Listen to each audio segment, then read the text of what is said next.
Hey Canucks fans, finally, it is Canucks Game Day. The Canucks kick off the 2021-2022 season tonight against the Edmonton Oilers.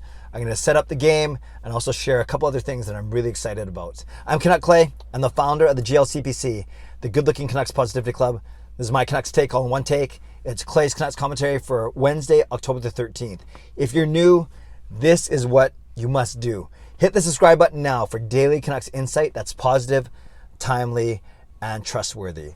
And as always, this vlog is brought to you by Perform and Transform, personal training and weight loss. Sign up now for a free 7-day trial using the link underneath my video. Okay, today's Wednesday, so that means I bowled last night. So at the very end of this video, I'll give you a bowling update. Spoiler alert, it wasn't pretty, but that will be at the very end of the video after I do my sign-offs. Okay, tonight, the Canucks, the Oilers, game one of a full 82-game season, the game one of a 6-game road trip, game one of hopefully redemption, erasing that dog's breakfast of a season last season. This is how the Canucks look to line up. Up front, the biggest thing, no Brock Boeser. Don't fret, although it might not be tonight or won't be tonight, it will be sometime on this trip. Otherwise, he wouldn't have traveled with the team. I'm guessing it's going to be as early as this weekend, whether it's Friday against Philly or Saturday against Detroit. But tonight, no Brock Boeser, and Alex Chiasson is the beneficiary. So top line, 2/3 of the Lotto line, so I guess they're the lot line, and that is Pettersson, Miller, and Chiasson. The newly signed Alex Chiasson. Kind of cool that he's playing against Edmonton.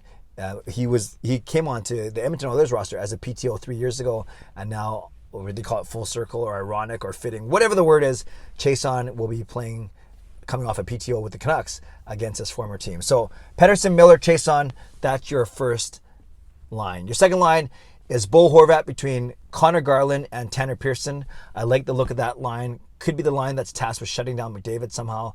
But yes, Horvat, Garland, and Pearson. Third line is Dickinson between the double H's. So there's Dickinson, Hoglander, and Highmore. Highmore playing a little higher than I thought he would, but that's okay. So Dickinson, Highmore, and Hoglander. And then your fourth line, you have Lammikko. You can tell I've been practicing since yesterday. Lammikko in the middle. And then on his wings, Justin Dowling and Vasily Podkolzin.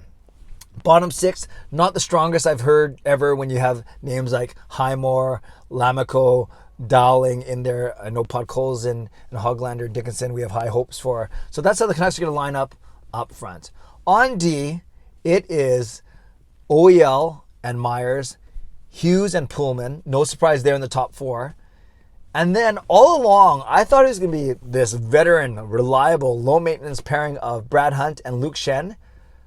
I've had that all wrong. Apparently tonight's going to be Jack Rathbone and Kyle Burroughs. A bit of a surprise because that's why I guess you shouldn't read too much into the way lines are listed in someone's tweet. But I always thought they were the fourth pairing, Rathbone and Burroughs, as opposed to Hunt and Schenn. But no, Rathbone was practicing on the second power play unit, so it sounds like it's going to be it will be Rathbone and Burroughs in, and Hunt and Schenn will be the two veterans in the press box. Also, Nick Patan will be in the press box as well as the extra forward. And Brock Boeser, he'll be in the press box, but he's not even on the roster. He's still in IR right now, but I think they'll make room for him. They'll clear him so he can play this weekend. So there's your lineup. Oh, of course, Thatcher Demko net with Yaroslav Halak backing him up. So when you look at this lineup, obviously it's not as strong as it could be on D.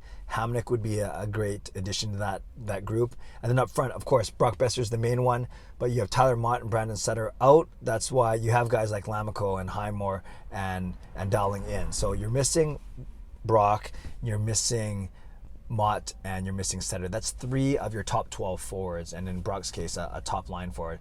So that's tough to swallow, but that's the hand that we're dealt right now, and hopefully Boeser comes back soon. On D, the top 4 are what you expect with Hamnick's absence, but I'm excited to see Rathbone and Burroughs, and maybe they want the speed of Rathbone and Burroughs over Hunt and Schenn as potential, to negate McDavid and Draisaitl, or at least try and slow them down somehow. And that's how the Canucks line up. On the first power play unit, you're returning Miller, Horvat, Pettersson, Hughes, and it looks like Alex Chiasson will be that unit. Then the second power play unit will have, it sounds like Rathbone and Ekman-Larsson together, 2 D-men, although Rathbone will likely play on one of the wings. and then likely then you'll have Pearson, you have Garland, and then someone else. I'm not sure who that's going to be, Dickinson or Pearson, Garland, and yeah, I don't know who's going to be that third forward, actually. We'll see tonight when the Canucks line up. So, Canucks fans, what do you think of that roster? Do you like it? Do you not like it? As always, I'm going to get you to give a score prediction. You know, I have to start with my classic Canuck Clay 4-2 Canucks. That's my score prediction, but I'd love to know what you think. And just tell me about your excitement level heading into this game. I want to tell you about some other exciting... Oh, no, before that, one other piece of Canucks news. Zach MacEwen, the forward who was put on waivers yesterday, the winger on waivers, was claimed by the Philadelphia Flyers, the same team that we're going to be playing against on Friday. I don't know if MacEwen will be in the lineup, but yes, the Philadelphia Flyers claiming Zach MacEwen. So MacEwen gone from the Canucks organization, will not be part of Abbotsford, will not be part of Vancouver. So good guy, nice guy, didn't really... find a full-time spot under Travis Green, as I've been talking about for the past few months. So happy for MacEwen as a player and as a person, and we'll see how he does in Philadelphia. Okay, some things I want to tell you about that I'm very excited about. Tonight, Marie, Huey, and I, we are recording a parody song, our song for the season, and I'm excited to do it. It's a very popular song right now. It's very difficult to play on the piano, so we'll see how that goes. But yeah, I'm excited to record with Marie in the same room for the first time in 14 months. So yeah, that should be fun, and I'll release that tomorrow morning to get it some love throughout the next 2 days. Speaking of love, I'm going to start releasing today some of my guests for my 24-hour live stream. I'm completely full now. I'm completely scheduled. I have over a dozen different guests joining me. It's going to be a lot of fun. So make sure you look for those tweets, and make sure you plan to join me at 7 p.m. starting on Friday night all the way to 7 p.m. on Saturday. Now, because I'm recording with Marie, I will not be doing a live stream tonight. Usually I do Wednesday nights, but because Marie and I had to reschedule to record tonight, I will not be doing a live stream tonight. Although I think it'd be kind of funny if I live streamed us, the process of doing a parody video, but no, we'll keep that under wraps. So no live stream tonight, but I'll save up all my live stream energies for this upcoming weekend. So make sure you put in the comments below the score prediction for tonight, and for the heck of it, put in who's going to score the first Canucks goal of the season. So I'm going with 4-2 Canucks, and I'm saying Connor Garland is going to score the first goal of the season. I want to give a shout out to my hero members, nucksfan number 29, Justin Credible, Lucas Gates, and Andrew Chang.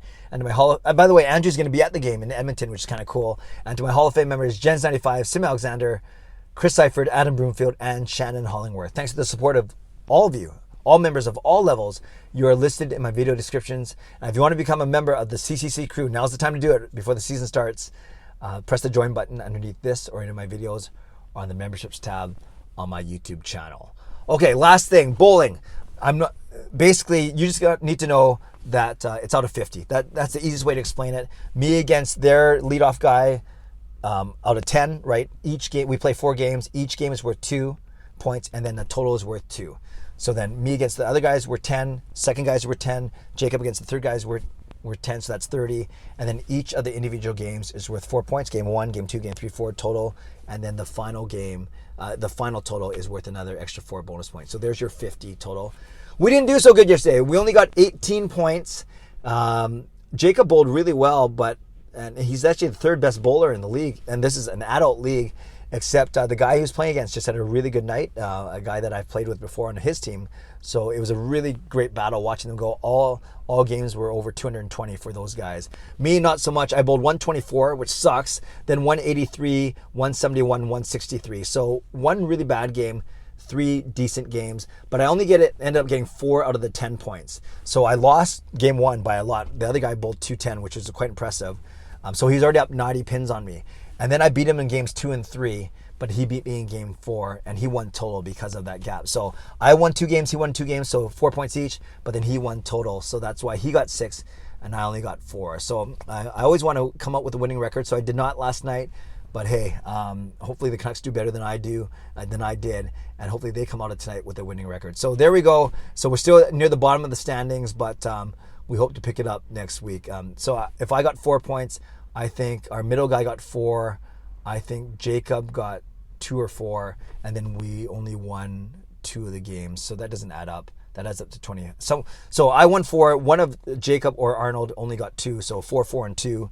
And then we won 2 of the games. That makes 18 out of 50. So not our finest effort. Okay, thanks for your interest in that. More importantly, thanks for your interest in my Canucks vlogs and what we're doing on this channel. Can't wait for the 24-hour live stream. Can't wait for you to see some of my guests. Can't wait for you to see our song tomorrow as well. Subscribe if you'd like to. Like this video if you'd like to. Become a member of this channel if you'd like to. And leave a comment down below if you'd like to. Score prediction, 4-2 Canucks. Name of the first Canucks goal scorer, Connor Garland. Those are my 2 guesses. Have a great day. Stay safe, stay healthy. Take care of yourselves and take care of each other. Enjoy the Canucks game. And I'll see you online tomorrow. God bless and go Canucks go.